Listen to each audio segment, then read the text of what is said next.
നമസ്കാരം.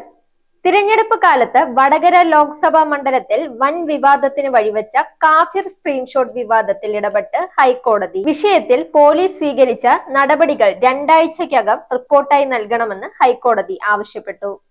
Vadakara rural എസ്.പിയോടാണ് report നൽകാൻ ആവശ്യപ്പെട്ടിരിക്കുന്നത്. സംഭവത്തിൽ ആരോപണ വിധേയനായ MSF കോഴിക്കോട് ജില്ലാ സെക്രട്ടറി തിരുവള്ളൂരിലെ PK മുഹമ്മദ് കാസിം ഹൈക്കോടതിയിൽ ഹർജി നൽകിയിരുന്നു. തന്റെ പേരിൽ വ്യാജ വാട്സപ്പ് സന്ദേശം സൃഷ്ടിച്ചവരെ കണ്ടെത്തണമെന്നാവശ്യപ്പെട്ടായിരുന്നു ഹർജി. ഇതിൽ വാദം കേൾക്കവെയാണ് പോലീസിനോട് റിപ്പോർട്ട് നൽകാൻ ആവശ്യപ്പെട്ടിരിക്കുന്നത്. വിവാദത്തിൽ താനാണ് ആദ്യം പരാതി നൽകിയതെന്നും എന്നാൽ തനിക്കെതിരെ കേസെടുക്കുന്ന സാഹചര്യമുണ്ടായെന്നും മുഹമ്മദ് കാസിം ഹർജിയിൽ ചൂണ്ടിക്കാട്ടി. മാത്രമല്ല, ആരാണ് ഇതുണ്ടാക്കിയതെന്നടക്കമുള്ള കാര്യങ്ങൾ പോലീസ് പരിശോധിച്ചില്ലെന്നും ഹർജിയിൽ പറഞ്ഞിരുന്നു.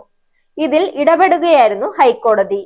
വിവാദമായ സ്ക്രീൻഷോട്ട് അന്ന് തന്നെ തന്റെ ഫേസ്ബുക്കിലൂടെ മുൻ MLAയും CPM ജില്ലാ സെക്രട്ടറി P മോഹനന്റെ ഭാര്യയും CPM സംസ്ഥാന സമിതി അംഗവുമായ KK ലതിക പങ്കുവച്ചിരുന്നു. ഇതിന്റെ വിശദാംശങ്ങൾ ആരാഞ്ഞ് കഴിഞ്ഞ ദിവസം പോലീസ് KK ലതികയുടെ മൊഴി രേഖപ്പെടുത്തുകയും ചെയ്തിരുന്നു. സ്ക്രീൻഷോട്ട് എവിടെ നിന്ന് കിട്ടിയെന്നത് ഉൾപ്പെടെയുള്ള വിവരങ്ങളാണ് ശേഖരിച്ചത്. കഴിഞ്ഞ മാസം 25-ന് വൈകിട്ടാണ് തിരുവള്ളൂരിലെ MSF നേതാവ് PK മുഹമ്മദ് കാസിമിന്റെ വാട്സപ്പ് സന്ദേശം എന്ന പേരിൽ സ്ക്രീൻഷോട്ട് പ്രചരിച്ചത്.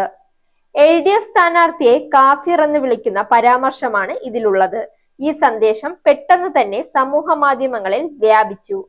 സന്ദേശത്തിന്റെ പേരിൽ LDF തിരഞ്ഞെടുപ്പ് കമ്മിറ്റി നൽകിയ പരാതിയിൽ വടകര പോലീസ് 25-ന് രാത്രി കേസെടുത്തിരുന്നു.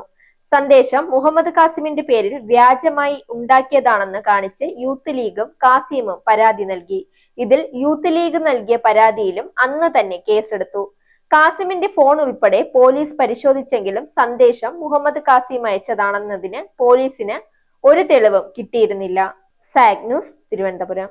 നേരിന്റെ വാർത്തകൾ നിങ്ങളുടെ വിരൽത്തുമ്പിൽ എത്താനായി സാഗ് ന്യൂസ് ചാനൽ സബ്സ്ക്രൈബ് ചെയ്തും ഷെയർ ചെയ്തും ഒരു ശരിയായ മാധ്യമ നിലപാടിന് നിൽക്കാൻ ഞങ്ങൾ നിങ്ങളെ ക്ഷണിക്കുന്നു.